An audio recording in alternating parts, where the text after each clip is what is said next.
Good morning. I'm filming a what I eat in a day. Let's go through what I'm having for breakfast. I'm having some peach chia seed pudding that I actually meal prep, but because it's so good, this is my last serving of it, and I definitely want to have some more for the rest of the week. So what I'm gonna do is go ahead and prep one more serving of this. And I know sometimes chia seed pudding can be hit or miss, either too thick or it's too runny, but I feel like I've mastered the perfect consistency, and I make it the same every single time. The only thing I change is the fruits. So let me show you how I put this together. I like to go in with a dairy-free milk, so I'm using soy milk specifically for the protein. When I posted that I've been uninspired with cooking, I got so many encouraging comments, and I'm just so grateful for y'all, because I just knew y'all were gonna be like, girl, you are so inconsistent, where have you been? And nobody was like that. People were just so supportive. Also reminded me that it is too hot to be cooking, and you know what, you are absolutely right, because it really is. Like the other day I was cooking something in the oven, and it was so hot because the sun was shining in the oven. It was just entirely too much. So I'm also inspired to prep some meals that don't require me to use the stove as much, and this chia seed pudding is perfect for that. So I go in with half a cup of a non-dairy milk. You can do anywhere from 1/3 to half a cup. Then I go in with some dairy-free yogurt. This is the brand that I'm currently using. It has about 11 grams of protein and 4 grams of sugar. I have been trying to be more mindful of the added sugars, but the fact that this one only has 4 grams of sugar per serving. I also don't add a ton of additional sugar to this recipe anyway, so I'm okay with that. Then I just go in with a splash of vanilla extract. Maybe that's like a teaspoon. And then as far as the chia seeds go, I saw these white chia seeds. I just like them mainly because of the color. The nutrition profile, I want to say it's the exact same, but chia seeds are a really good source of fiber, protein, iron. We talked about iron. Y'all know I'm focused on getting my iron. And I'm gonna add about 2 tablespoons of those. You can also do about 2.5 tablespoons. It really just depends on how much milk or dairy-free yogurt or dairy-based yogurt you decide to use. And then we just whisk that up. I've seriously been loving chia seed pudding. I made a key lime pie inspired chia seed pudding. I've also done, what else did I do? Like a banana pudding inspired chia seed pudding. It's been so good. And it's just like a really healthy breakfast as well. And then the last thing that I need to add, second to last probably, you can use fresh fruit, you can use frozen fruit. I'm gonna use some frozen peaches that I have. Now I know I can make this myself, but sometimes I just don't feel like making it myself. But we went to the farmer's market recently and I picked up some maple pecan granola, and it's so good. I like to put it on top before I put it in the refrigerator. I just feel like once the granola kind of sets into the chia seed pudding, it almost gives like graham cracker crumbs at the bottom of a pie, you know what I mean? And then I put this in the fridge overnight to set. I know you can do it for like what, 20-30 minutes, but in my opinion, when you let it sit overnight, it just thickens even more. It's truly like a pudding consistency. But yeah, so this is something that I've been making and enjoying for breakfast because it's low effort, you don't have to cook, it's still nutritious, and it tastes really good. Change of scenery, because I'm one of those people, I like sitting on the floor to eat. I like sitting on the floor to work. But I did want to talk about why I feel like maybe I was burnt out a little bit. I think I have been, it's a little bit of knowledge fatigue, where it's like, okay, you're consistently learning, you're always trying to create these cool, pretty looking meals while still hitting the goals that I have for myself, while also making sure I'm getting all of my nutrients. It was just fatigue. But I'm also like, hey, it could be because Shakira, you trying to do this by yourself. You need to be praying on this. So I gotta get back to that. I gotta get back to making sure I'm praying about the decisions that I'm making before I make them. Just praying about my health, praying about the foods that I eat, all the things. I think I've just been trying to do too much at once and trying to balance everything. And sometimes it's really hard to, one, make food that people are interested in seeing, because people want to see like good looking food. I want to see good looking food. I want to eat good looking food. But then it's also like, okay, well, I want the good looking food to be nutritious. But not only do I want it to be nutritious, I want it to fill my nutrition gaps. It's just been, yeah, so that's where I am. And I'm just trying to go back to the basics and keep things as simple as possible. But I'm about to go ahead and finish my pudding, and then I will see you for lunch.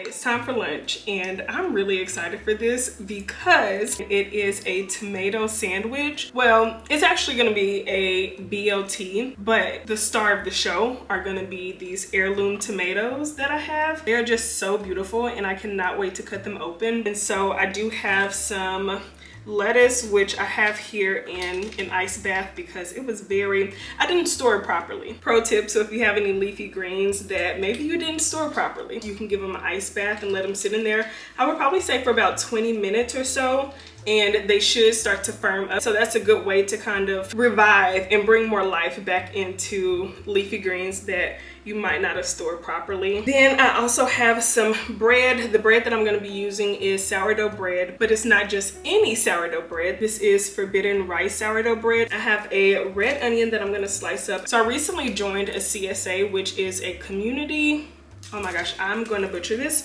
Hold on one second. I've looked this up so many times and I don't know why. There we go. Community supported agriculture. I got the lettuce from that, the onion from that box, and then I also got the microgreens from that box as well. But essentially what that community supported agriculture is, it's a monthly, weekly, bi-weekly subscription to, at least the one that I get my subscription box from. They have everything from kombucha, baked goods, sourdough bread, eggs. You can get meat if you want to, but the majority of the box does consist of fresh produce from local farmers. And so I've been really loving it, and I'm actually scheduled to get a delivery today, so I may include that as a little grocery haul in this video, or maybe I'll do it in the next video. Maybe I'll do it in this video, because then the next video can be a what I eat in a week, where I actually use the ingredients from that box. I think that's a good idea, and I think we'll do that. But anyway, so yeah, I got the onions, the microgreens, and then I'm also gonna add some avocado on there, and then I wanna add some protein to this, and so I have some tempeh bacon. I've used this one before. This is their smoky bacon, so it has a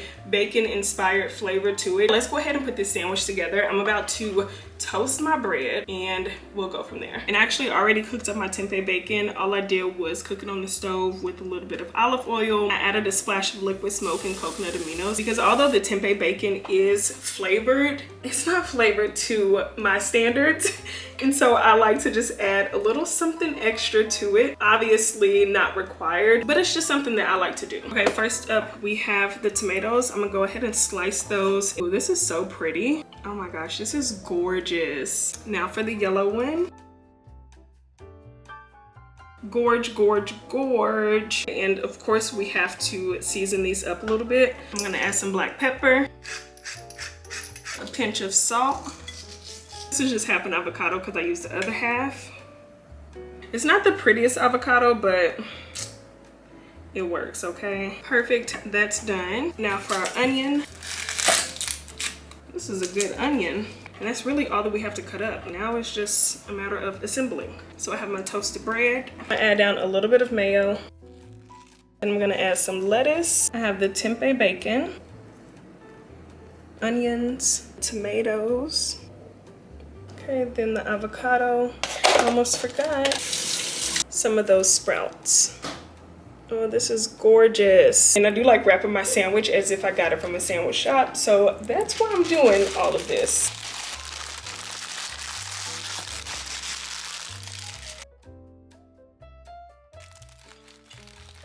You know what I think is funny is the fact that at the beginning of this video, I'm over here like, I'm so uninspired, I'm so unmotivated, my meals have been boring, yet I'm putting together sandwiches as if I own a sandwich shop. Maybe I just needed to pick up the camera to be inspired again. Maybe that was it. The sandwich looks delicious and I'm excited to give it a taste test. The sandwich, a little messy, but it is so delicious. Okay, so I am ready for a snack and I don't know what it is. I have been loving apples, and I'm not an apple hater by any means. I actually really enjoy apples. They're not really a fruit that I just reach for to enjoy randomly. So as a snack today, I'm gonna have this apple, and then I also have this nut butter which has almonds, Brazil nuts, and cashews. It was sent to me as a gift from the brand Yakit. I'm probably not pronouncing that right, but I've really been enjoying this brand. It's not a mind-blowing snack. I know it's pretty basic, honestly, but I think it is just so delicious. And when the apples are cold, okay, let's go ahead and plate this up. I'm using my super cute flower bowl to just add our apples in here. Then I'm gonna add a little bit of cinnamon to the apples as well.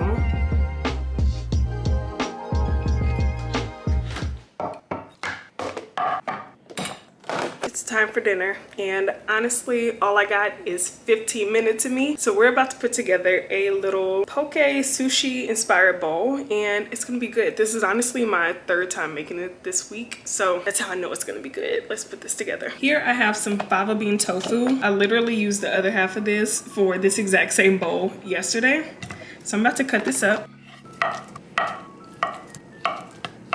add it back into the bag, add some coconut aminos to it. And normally I would let this sit for 30 minutes. I don't feel like it. I'm ready to eat this bowl now. So I'm just gonna let this sit for 5 minutes, and then I'm gonna pop it in the air fryer for 15 minutes. I know I mentioned I only have 15 minutes. All I got is 20 minutes, okay? And then in here, I have some edamame and some cucumbers that I sliced up. And then I just tossed them in some coconut aminos, chili crisp, and a splash of maple syrup. So this is going to be one of the items that I put into the bowl. Don't have to do anything to it because I already prepped it. And then here I have 2 carrots.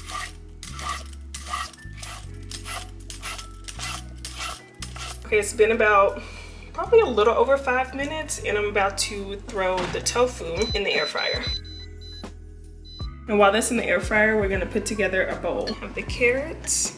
Now I'm gonna add the cucumbers and edamame. And I almost forgot, I have some radishes in there. I got these in that box that I was just telling you about. And I'm gonna cut these up and add them to the bowl as well. They're so cute.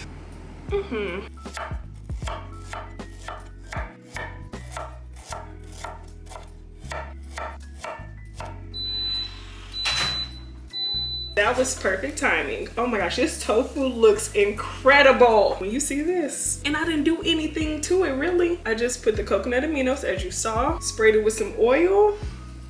Listen, oh, this looks perfect. I am gonna go ahead and add the radishes that we cut up. This is so cute, so cute. Then I have my tofu.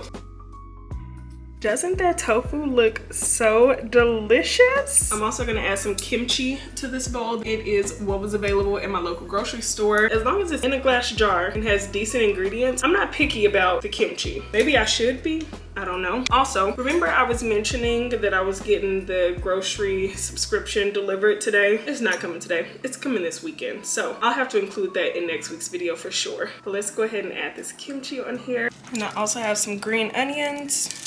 Gonna add a few of those sprouts. Then I'm gonna add some furikake. This looks so delicious. So we have our tofu, carrots, the kimchi in there, our radishes, and the cucumber and edamame salad. And the tofu was so perfect. Oh my gosh. It is like,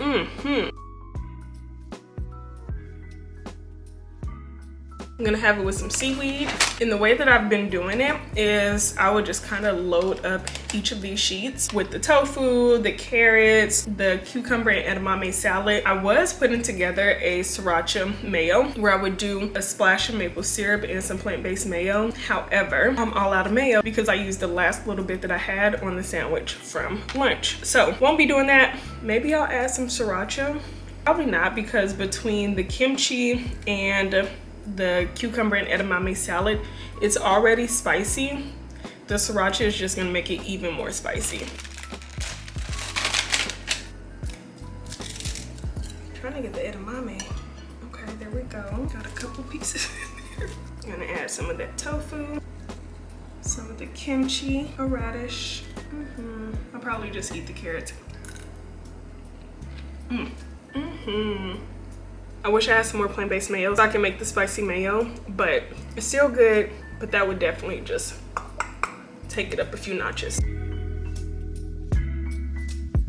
So that is dinner, and I'm about to sit and enjoy this. Thank you so much for watching this video. In next week's video, I'm gonna do the grocery haul, and then we'll enjoy the ingredients throughout the week. But thank you again for being here, for watching this video, and I will see you next week.